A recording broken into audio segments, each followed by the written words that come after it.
10 बजेगा जी, फिर बात करा।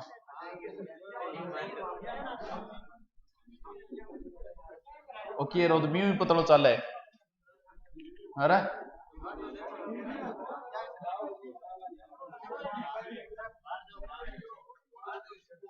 हाँ राठौड़ वंश।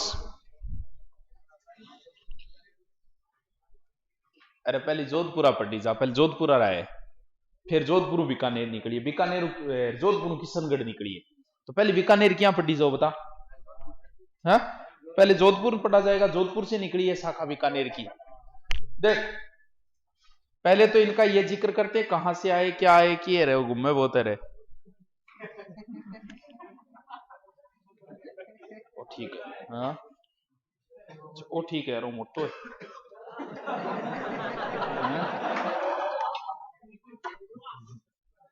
चल सबसे पहले तो ये देखते हैं राठौड़ कहां से आए, इनके बारे में क्या उल्लेख मिलता है, क्या नहीं मिलता है।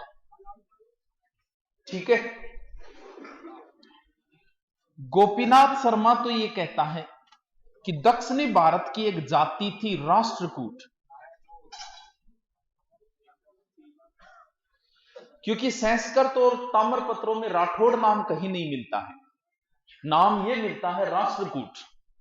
तो गोपीनाथ शर्मा ये कहता है कि दक्षिणी भारत की एक जाति थी राष्ट्रकूट, उस राष्ट्रकूट से रहटकूट बना, हो सकता है। और रहटकूट का परिवर्तित रूप क्या है? राठौड़। यानी गोपीनाथ शर्मा जो है राठौड़ों को दक्षिणी भारत की एक जाति राष्ट्रकूट से मानता है। अब आया टोड। टोड ये कहता है कि कन्नौज का शासक कौन था? जयचंद गहड़वाल। कन्नौज का शासक था जयचंद गहड़वाल। ठीक है, मोहम्मद गोरी ने जयचंद गहड़वाल पर आक्रमण किया था 1194 में और जयचंद गहड़वाल के गहड़वाल वंश को समाप्त कर दिया। ऐसा कहते हैं कि जयचंद गहड़वाल का एक पोता था, पुत्र, जिसका नाम था सिंहा। ये सिंहा अपने साथ कुछ सेना लेके, कुछ 200-400 जितने भी आदमी हो, वो लेके अपने मारवाड़ साइड में आया लगभग 1212 के आसपास, और राठौड़ वंश की इसने स्थापना कर दी। तो इसका मतलब राठौड़ वंश का संस्थापक कौन हुआ? यानी राठौड़ वंश का संस्थापक हुआ सिंहा। और इस टोड की कहानी के अनुसार राठौड़ किनकी संतानें हो गई? गहड़वालों की। भी राठौड़ गहड़वालों की संतानें हो गई। और ये कहानी कहां से आई, किस वजह से ये प्रचलन में आई? तो पहले तो इस कहानी को देखते हैं कि राठौड़ जो है वो गहड़वालों की संतानें क्यों मानते अपने आप को, कौन से ग्रंथ में ऐसी बात लिखी मिल गई। ये सारी की सारी गड़बड़ हुई पृथ्वीराज रासो की वजह से। किसने लिखा? चंद्रवरदाई। पृथ्वीराज रासो में चंद्रवरदाई जयचंद को जयचंद गहड़वाल ने लिख के जयचंद कमदज लिखता है या जयचंद राठौड़ लिखता है, यानी वो गहड़वाल नहीं लिखता, वो राठौड़ लिखता है। और इस आधार पर कुछ इतिहासकारों ने मान लिया कि ये जो मारवाड़ के राठौड़ वो जयचंद गहड़वाल की निकली हुई एक शाखा है। और राठौड़ों ने भी यही मानना शुरू कर दिया कि हम किनकी संतानें हैं? गहड़वालों की। लेकिन धीरे धीरे इसके ऊपर शोध हुआ। हारनोली नाम का एक इतिहासकार ने सबसे पहले ये कहा कि राठौड़ गहड़वालों की संतानें नहीं है, और उसके बाद पूरी तरीके से इसको सिद्ध करने का प्रयास किसने किया? ओझा ने। ओझा बोला कि नहीं, राठौड़ गहड़वालों की संतानें नहीं है, ये दोनों अलग अलग वंश है। तो ओझा ने कुछ सबूत पेश किए कि इस आधार पे मैं कह सकता हूं कि राठौड़ गहड़वालों की संतानें नहीं है। क्या क्या सबूत दिए? अगर राठौड़ गहड़वालों से निकले हुए होते तो फिर राठौड़ और गहड़वाल तो एक ही वंश हो गया, ब्लड रिलेशन एक ही हो गया इनका। जैसे कछुआओं से कौन निकले? शेखावत। नरुका भी कछुआओं से निकले, तो क्या कछुआ और शेखावतों के वैवाहिक संबंध होंगे? जाहिर सी बात है, नहीं होंगे। तो ओझा ये कहता है कि राठौड़ गहड़वालों से निकले हुए नहीं है, क्योंकि राठौड़ और गहड़वालों में आपस में वैवाहिक संबंध होते हैं। और उसने कई इतिहास के उदाहरण दिए, बोले ये देखो राठौड़ है, ये गहड़वाल है, देखो इनमें आपस में वैवाहिक संबंध हुआ है। तो इस आधार पर राठौड़ गहड़वालों से निकले हुए नहीं है। बोल तो फिर ये गड़बड़ क्यों हुई? ओझा ये कहता है गड़बड़ इस वजह से हुई है कि कन्नौज के नजदीक एक शाखा थी बदायूं, और बदायूं का शासक भी चंदी था, उसका नाम भी, और बदायूं में राज था राठौड़ों का। तो हो सकता है ये नजदीक होने की वजह से गड़बड़ हो गई होगी, जबकि ये मारवाड़ के जो राठौड़ हैं वो गहड़वाल, कन्नौज के गहड़वाल नहीं, बदायूं के राठौड़ों के वंशज है। यानी ओझा ने राठौड़ों को और गहड़वालों को अलग प्रदर्शित करने की कोशिश की है। और भी कई उदाहरण दिए, बोल जी गहड़वाल जो है वो तो सूर्यवंशी है, जबकि राठौड़ों के लिए ताम्रपत्र और शिलालेख में चंद्रवंशी लिखा हुआ मिला है। तो इस आधार पे भी उसने कहा। फिर दूसरी बात, कुछ पुराने इतिहासकारों की बातें खंगाली इसने। डॉक्टर भंडारकर ने गहड़वालों की सूची बनाई, उस सूची में कहीं भी राठौड़ नहीं लिखा है। राव सिंह की मृत्यु स्मारक के ऊपर भी राठौड़ लिखा हुआ है, जबकि वो तो पहला व्यक्ति था, उसके ऊपर तो सिंहा गहड़वाल भी तो लिखा हो सकता था, जबकि इसके आगे भी सिंहा राठौड़ लिखा हुआ है। तो हारनोली ने सबसे पहले राठौड़ों और गहड़वालों को अलग प्रदर्शित किया। फिर ओझा भी इस मत का समर्थन करता है, वो राठौड़ और गहड़वाल क्या है, अलग अलग है। लेकिन एग्जाम में पूछ भी लिया गया है। अब दो चीजें आती है, एक सूर्यवंशी और एक चंद्रवंशी। राठौड़ क्या है देखो, ताम्रपत्र और शिलालेखों में कहीं भी लिखा नहीं मिला है कि राठौड़ सूर्यवंशी है, सब जगह लिखा मिला है कि चंद्रवंशी है। जबकि आप मारवाड़ के राठौड़ों से पूछोगे, वो कहते हैं नहीं जी हम क्या है, सूर्यवंशी है। इस आधार पर टोड ने भी राठौड़ों को क्या कहा है, सूर्यवंशी। और एग्जाम में भी पूछा था कि टोड ने राठौड़ों को माना है, तो उत्तर क्या करना है अपने को, ना तो मारवाड़ के राठौड़ अपने को चंद्रवंशी मानते हैं, वो सूर्यवंशी मानते हैं, और टोड ने भी सूर्यवंशी, एग्जाम में भी सूर्यवंशी, तो फिर अपन भी क्या ध्यान रखेंगे। जबकि ताम्रपत्र और शिलालेखों में सब में राठौड़ों को क्या लिखा गया है, चंद्रवंशी। ठीक है, तो सिंहा जो है वो राठौड़ों का पहला आदमी है जो मारवाड़ में प्रवेश किया। अब अलग अलग इतिहासकार इसके बारे में अलग अलग कहानियां प्रदर्शित करेगा। कुछ कहते हैं कि सिंहा ने गो हत्या बहुत की, इस वजह से उसका मन विरक्त हो गया और वो द्वारिका की यात्रा पर निकला था। तो गुजरात साहिब के सोलंकी और चावड़ों ने इससे सहायता मांगी, सिंध के राजा के विरुद्ध इसने सहायता की। कुछ ये कहते हैं कि ये जो आया राव सिंह, तो सबसे पहले वो पाली क्षेत्र में आया। पाली जो है वो पालीवाल ब्राह्मणों की नगरी है, ब्राह्मणों की एक गोत्र है पालीवाल। पालीवाल ब्राह्मणों की खेती है, नहीं कौन सी है, खड़ी, उन्होंने विकसित की। तो पाली का नाम पाली इन ब्राह्मणों की वजह से पड़ा है। तो ये ब्राह्मण बोले कि हम आसपास के लोगों से परेशान है और सिंहा आपको ठिकाना चाहिए, हमें सुरक्षा चाहिए, तो दोनों की बात बन जाए। तो शुरुआत में कहते हैं कि सिंहा जो है वो पाली के आसपास अपना केंद्र बनाया था, जबकि सिंहा के पास ना तो कोई दुर्ग है और वैसे ना ही कोई स्पेशल रियासत है। तो राठौड़ वंश का संस्थापक जरूर है राव सिंहा, लेकिन राठौड़ वंश का वास्तविक संस्थापक कौन है, ये चूड़ा है, राव चूड़ा। लेकिन बीच में कुछ शासक और आते हैं जिनकी एक दो बात है। सिंहा के बाद आसनाथ आया था। ऐसा आता है कि ये जलालुद्दीन से लड़ते हुए मारा गया, लेकिन जलालुद्दीन कभी मारवाड़ में आया ही नहीं था। सल्तनत काल का पहला आदमी अलाउद्दीन खिलजी था जो मारवाड़ क्षेत्र में आया था, बाकी कोई आया ही नहीं था। लेकिन इतिहासकारों में लिख दिया तो अपने को मान लेते हैं 1191-92 के आसपास जलालुद्दीन से लड़ते हुए मारा गया आसनाथ। इसके बाद में एक शासक आया दूहड़, इसकी भी एक ही बात है, दूहड़। कहते हैं कि ये जो दूहड़ है वो कर्नाटक से एक माता की मूर्ति लाया था। अब आपने नाम सुना होगा चक्रेश्वरी, हो सकता है नहीं भी सुना होगा। चक्रेश्वरी माता की मूर्ति लाया, इधर वाली साइड से लाएगा तो सबसे पहले बाड़मेर का एक गांव आया नागाना, नागाना गांव में चक्रेश्वरी माता की मूर्ति लगा दी। अब मानते हैं है कि नहीं है पता नहीं, ऐसा मानते हैं कि नगाना गांव में होने की वजह से चक्रेश्वरी माता का नाम क्या हो गया, नागणेची। और ये नागणेची राठौड़ों की क्या हो गई, कुलदेवी। बस इतनी बात है। दूहड़ है, कर्नाटक से चक्रेश्वरी या नागणेची माता की मूर्ति लाया और नगाना गांव में लगवा दी, और ये राठौड़ों की क्या हो गई, कुलदेवी। ठीक है,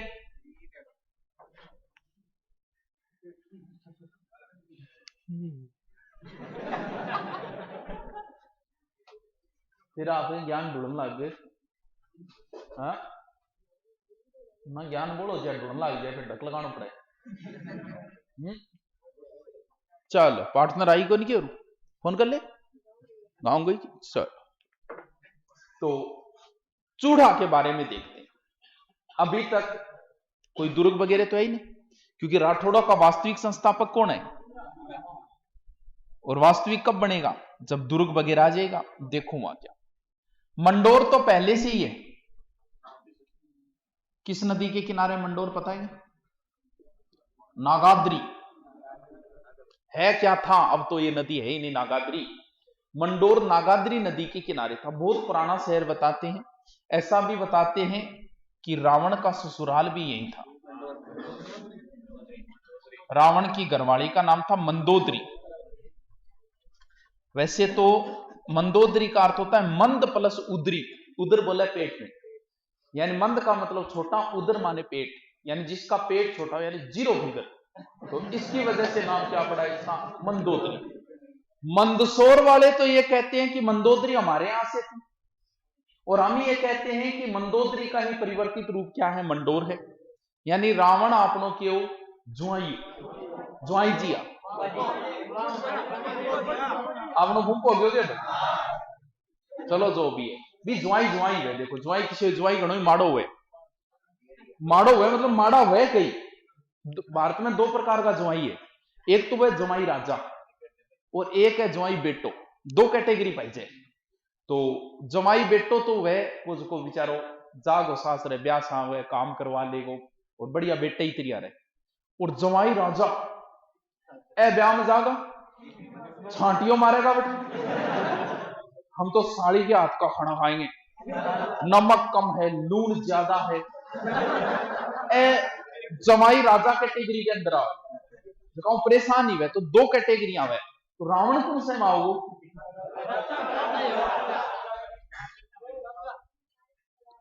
जैसे जुआई कौन सी लाइट पड़ गई तेरे पर, तो तू ही नाक पे बैठ जा, लाइट पड़ी रहने दे बड़ी, बिना बैठ जा, और कहीं जगह पड़ी आगे बैठ जा, यहाँ क्या पड़ेगी, थार पर पड़ रही है ये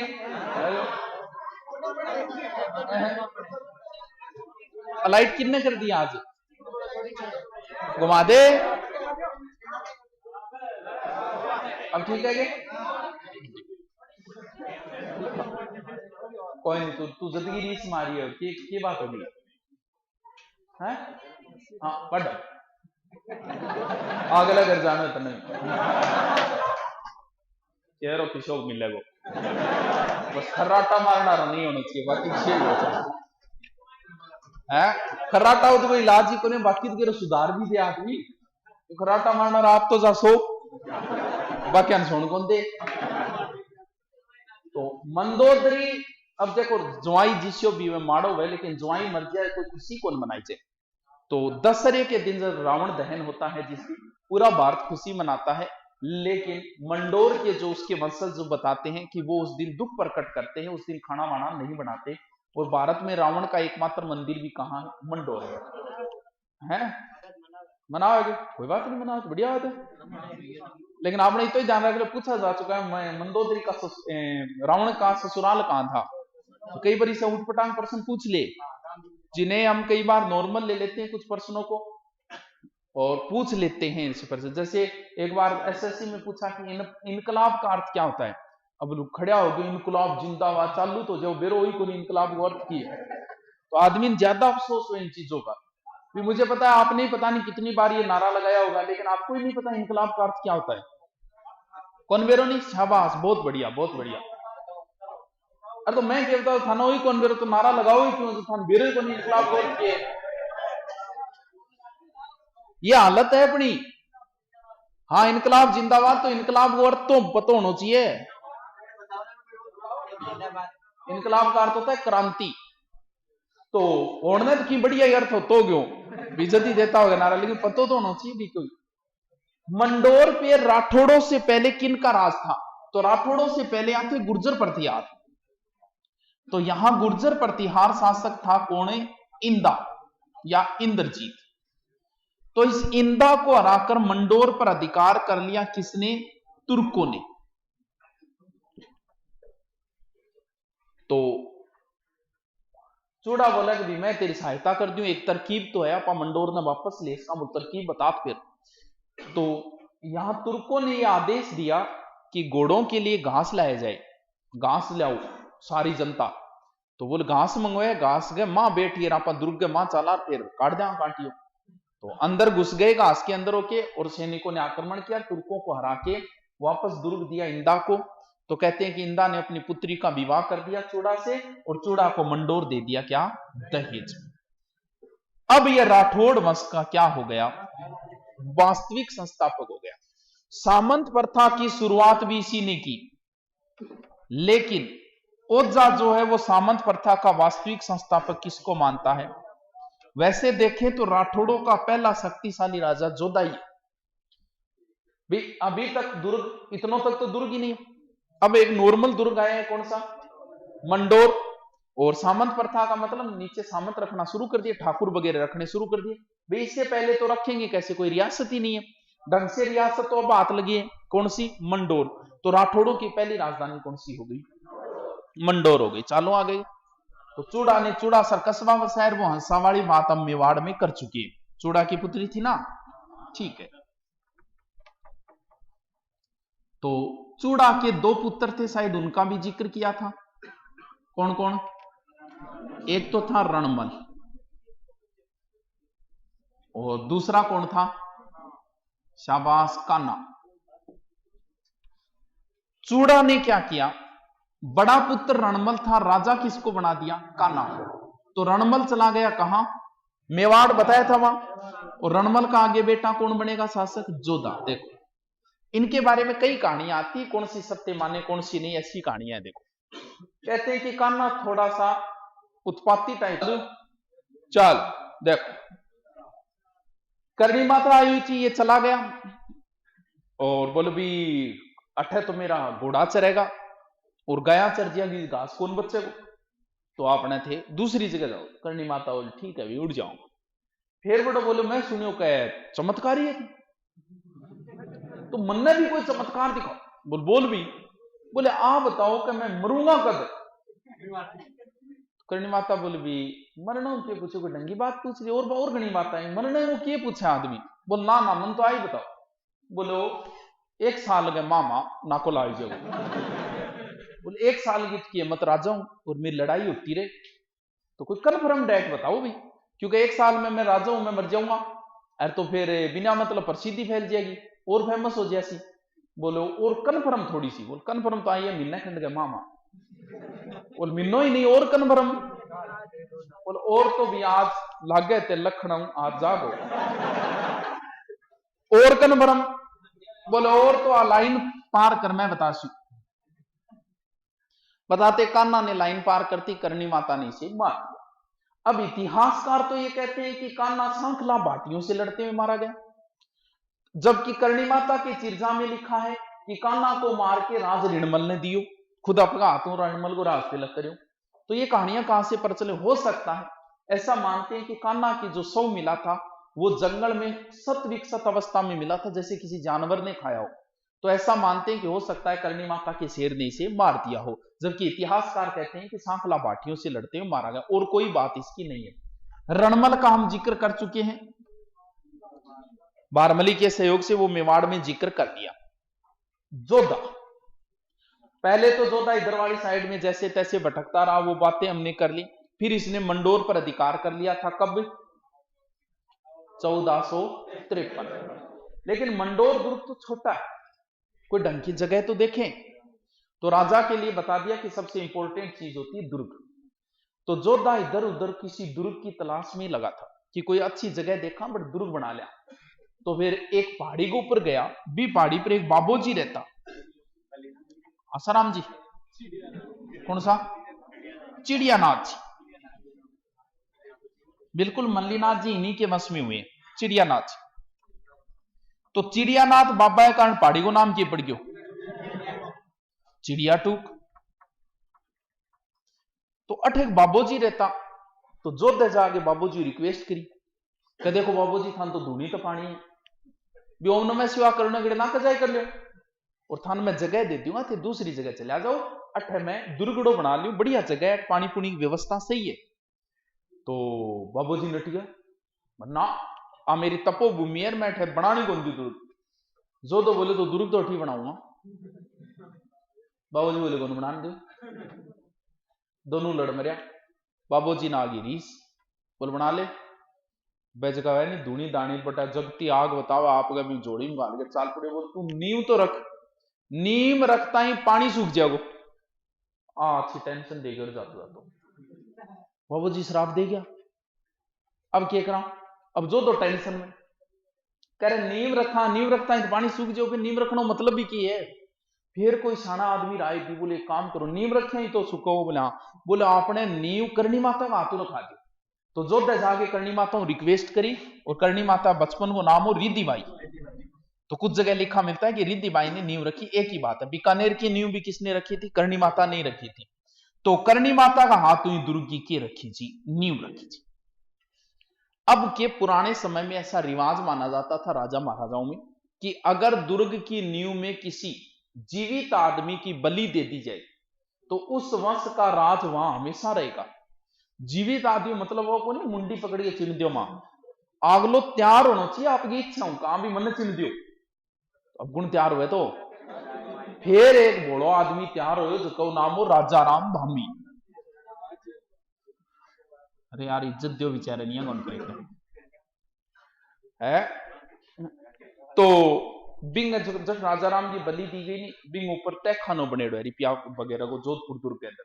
तो जोधपुर दुर्ग में राजा राम के परिवार को छोड़ के किसी को एंट्री नहीं थी, और इसने जो बलिदान दिया इसके लिए उसके परिवार को अलग से जमीन वगैरह दी गई थी। तो एकमात्र दुर्ग में जिसमें जिंदा आदमी की बलि दी गई। तो राठौड़ाई कुलदेवी, जाहिर सी बात है भाई राजा महाराजा रहेगा, आप कुलदेवी कुल देवताओं मंदिर तो बनवाएगा। तो इन दुर्ग में कौन सी माताओं मंदिर बनवा दियो जोधे, नागणेची माता। फिर थे पिछली साइड में जाओ, एक और माता को मंदिर है, यस चामुंडा माता।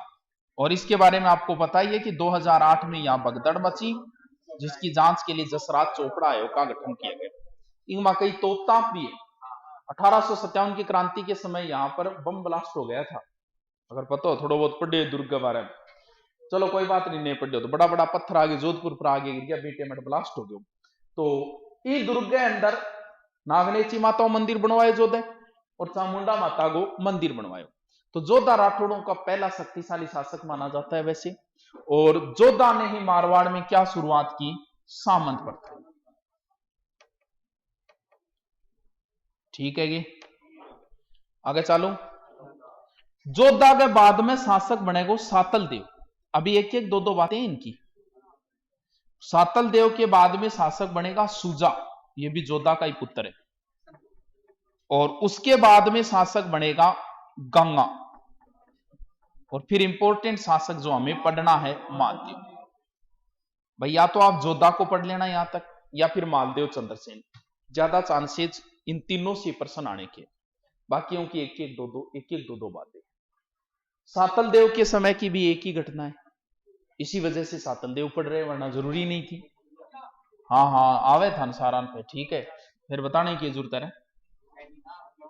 सातल देव अजमेर इधर पड़ता है, अजमेर का सूबेदार था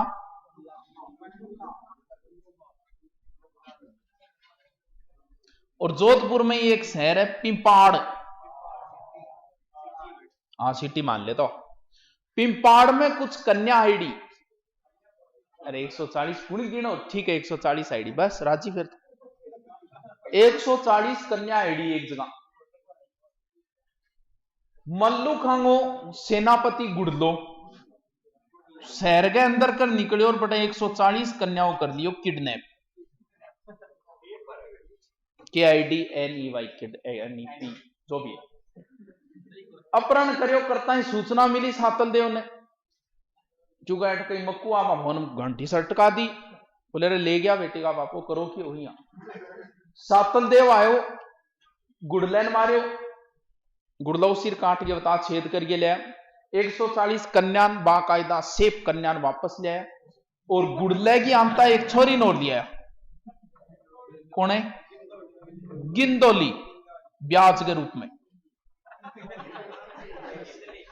तो गिंदोली बोली बोले मेरे पापा की याद में मैं एक नृत्य चालू करना चाहूं, कर दे दो। वो नृत्य है गुड़लो, ओनली जोधपुर में ही चलता है। अब बताओ कद खेली जाओ हैं, बहुत नॉलेज हो रहा था तो। चेत और फागण आंगा रट्टा मार लियो, जनवरी फरवरी में कोई कौन पूछो किमी कौन बंटाओ, होली कब आती है कोई कन कहो जनवरी फरवरी मार्च अप्रैल का दाव है, याद होना चाहिए 12 का 12 महीना। हाँ, सबसे पहला चैत बैसाख जेठ साढ़ सावन भादो, बहुत बढ़िया है, होशियार हो फिर तो। आ रहे हैं आपने, आपने भी की नहीं याद रहे अपन गैडा थैडा करवा चौथ का दाव है, बात याद रखिए करो। चैत बैसाख जेठ साढ़ सावन भादो आसो कार्तिक ईसर को माँ फागण के बोली चैत बैसाख आज जेठ जिन चेपियो काम को महीनो एक ही है, जेठ है। तू बता मान ले नई नई दुल्हन बन के गई है, जेठ में गर्मी पड़ेगी, बा बोल देंगे यहाँ जेठ में गर्मी है, वो काम को महीनो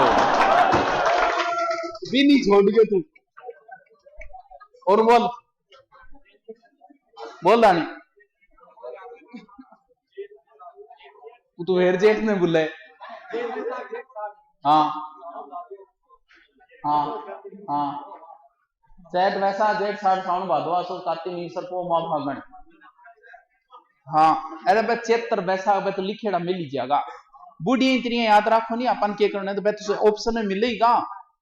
अब एक बार एग्जाम में ऐसे भी पूछ लिया, क्योंकि अपना अगर हिंदू त्योहार पूछेगा तो हिंदू सम्मत देगा, और अगर उसने पूछा मुसलमानों का त्योहार तो जैसे ख्वाजा साहब का उर्स कब लगता है, फिर चैत बैसाख नहीं देगा, उनका मोहल्ला उनका महीना देगा 1 से 6 रजब। ईसाइयों का पूछेगा तो उनका, सिखों का पूछेगा तो उनका। तो अपने या तो ज्यादातर तो हिंदुओं का त्योहार पूछता है, और मुसलमानों का पूछता है ज्यादा से ज्यादा ख्वाजा मोइनुद्दीन, या फिर पीछे राजस्थान पुलिस में पूछ भी लिया था कि हिजरी सम्मत का प्रथम माह कौन सा होता है, मुहर्रम। अपने कौन सा होता है, अपना एकमात्र त्योहार ये मकर संक्रांति है जो इंग्लिश डेट पे आती है 14 जनवरी, ये एकमात्र ऐसा मान लो कि जो अंग्रेजी डेट के अनुसार आती है। तो पूछा था कि हिंदू सम्मत का प्रथम माह कौन सा होता है, तो चैत्र कृष्ण एकम या चैत्र शुक्ल एकम। देखो साल का अंतिम त्योहार होता है होली, उसने पड़ोसी के साथ खेली होली, बस उम्र भर के लिए उसी की होली, वो होली। होली और होली में अंतर बहुत है। हाँ होली, तो होली का दावा फागण पूर्णिमा या फागण अमावस्या, पूर्णिमा। देखो दिवाली को दिया जलाते तो वो तो आती है अमावस्या को, और ये आती है पूर्णिमा को, क्योंकि दो ही बड़ा त्योहार है अपना। ये हो गई फाल्गुन पूर्णिमा, और इसके बाद चैत शुरू हो गया। पूर्णिमा के बाद कृष्ण पक्ष शुरू होता है या शुक्ल पक्ष, कृष्ण पक्ष। इतो नॉलेज। हाँ अब एक तरीके से यानी होली का अगलो दिन क्यों क्यों गुलंडी गैर, एक तरीके से अपना नया साल लग गया, लेकिन हम लोग नहीं मनाएंगे क्योंकि ये काला पक्ष है। तो हम कहते हैं कि हिंदू रीति रिवाज में काला पक्ष हम सही नहीं मानते। एक आपने चानन पक्ष है, एक वो अंधेर पक्ष है, तो वो अंधेर पक्ष है। तो आपने 15 दिन को वेट करके 15 दिन बाद में नई साल मनाऊंगा। कब, चेत शुक्ल एकम, इस दिन नई साल और नवरात्रा हो गया शुरू। तो ओज को गुड़ला इन गुड़लाष्टमी बोलो, चेत कृष्ण अष्टमी नाम है। और गणगौर का नाम है चेत शुक्ल तृतीया, यानी गुड़ला कितना दिन बाद आवे है, 8-10 दिन बाद मान लो। तो जब गुड़ला शुरुआत के लाया था ना, तो बहुत ज्यादा घायल हो गया था। कहते हैं कि गणगौर के दिन सातल देव की मृत्यु हो गई थी, इसीलिए जोधपुर में गणगौर नहीं मनाई जाती, एक बूंदी में नहीं मनाई जाती। और सबसे फेमस गणगौर कहां की है? क्या जयपुर की बहुत फेमस है जयपुरी गणगौर, देखिए कभी मौका मिले तो है क्या कह रहा है। हाँ कि को आंकड़ा देख लियो पूरा करना रहा हूं। अब टाइम को लगा खींच दूंगा मीटर। मेवाड़ मेवाड़ की समस्या आई कहां तक पहुंचे। सातलमेर कस्बो भी बसाव है जैसलमेर। सातल देव के बाद कौन है सुजा, क्योंकि जल्दी मृत्यु हो गई तो सुजा को बना दिया। सुजा के बाद में कौन आएगा गंगा, और गंगा के बाद कौन आएगा मालदेव। हाँ मालदेव ही है मेन इंपोर्टेंट तो। और सातल देव से पहले कौन था जोधा। बीकानेर किसने बसाया, बीका कौन था जोधा का बेटा, बड़ा पुत्र माना जाता है वैसे बीका। कुछ किताबें 5वां लिख देती जो जचे वो मान लेना। अब हुआ क्या, जोधा के बेटे बीका ने अपनी एक नई रियासत बसा ली थी। तो वैसे देखे तो बड़ा पुत्र था तो राजधानी पर इसी का अधिकार था। तो बीके कहे हो तो जोधो बोले हो देख तू मेरा आज्ञाकारी बेटो है यार, तू तेरी नई रियासत बसा ली यार, अब क्यों इनने इंटरफेयर करे। तू बस एक काम कर, तू छोड़ दे जोधपुर, तू तेरे बीकानेर में रहे, जोधपुर तेरे भाईडा ने सौंप दे। तो बीको बोले ठीक है सौंप दिया, लेकिन थारी छत्तर तलवार ढाल ए चीजा मन मिलनी चाहिए, भी मेरा अधिकार है वहां चीजा पर। बोल ठीक है तन्ने मिल जाएगी मैं वादो करूं। लेकिन जोधा की मृत्यु हो गई, सातल देव बना, सातल देव की भी जल्दी मृत्यु हो गई, शासक बन गया सुजा। सुजा ने मना कर दिया, बोल कोई छत्तर कोई ढाल कोई तलवार को नहीं। तो बिक्का ने जोधपुर दुर्ग को घेर लिया। तो सुजा की माता की मध्यस्थता से समझौता हुआ, वो छत्तर तलवार ढाल नागणेची माता की मूर्ति कुछ चीजें बिक्का ले आया था कहां बीकानेर के अंदर, और इनकी विजयादशमी के दिन इनकी पूजा होती है। ठीक है, अब शासक कौन आ गया गंगा। गंगा बहुत ही सरल स्वभाव को सीधो साधो आदमी, अरे एकदम अपोजिट है मालदेव। यानी गंगो सीधे स्वभाव को, मालदेव उग्र स्वभाव।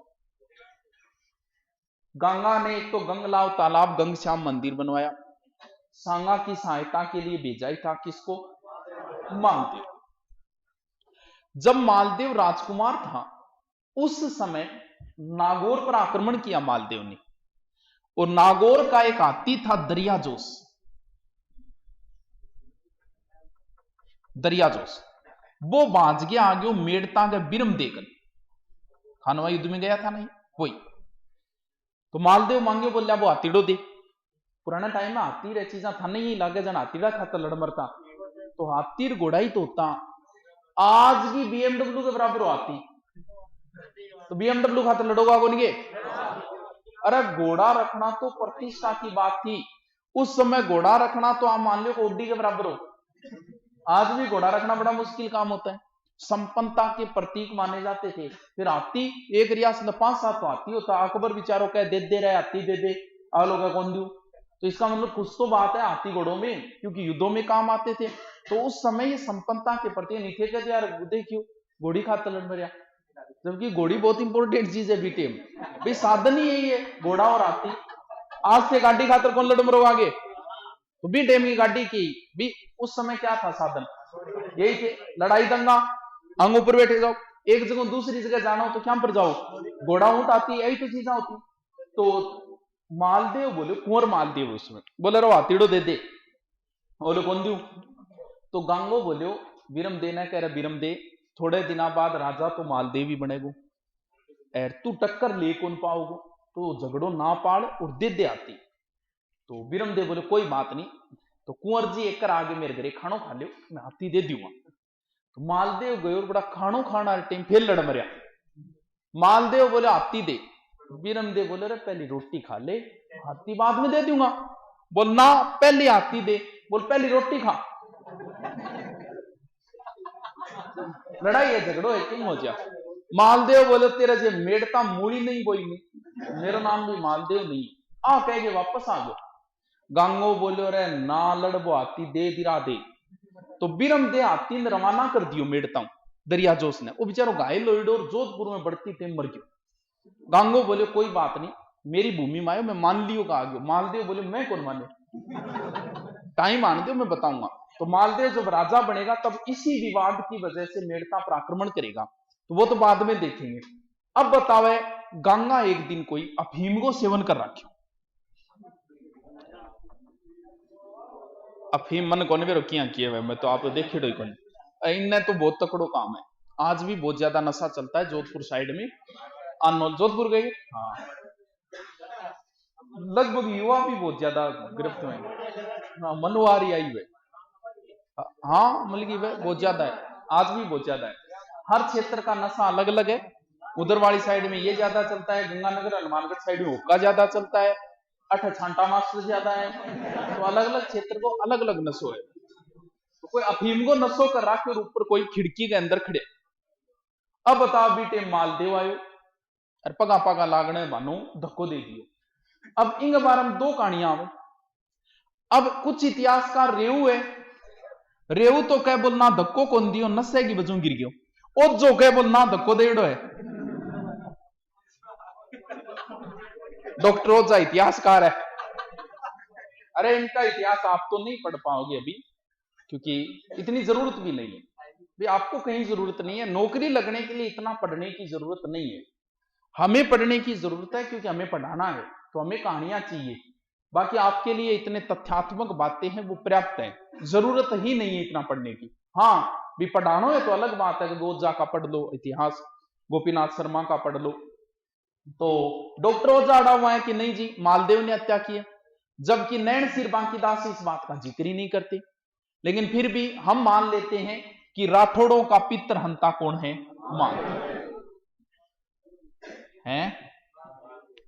अब नया राजा कौन आ गया, मालदेव। बहुत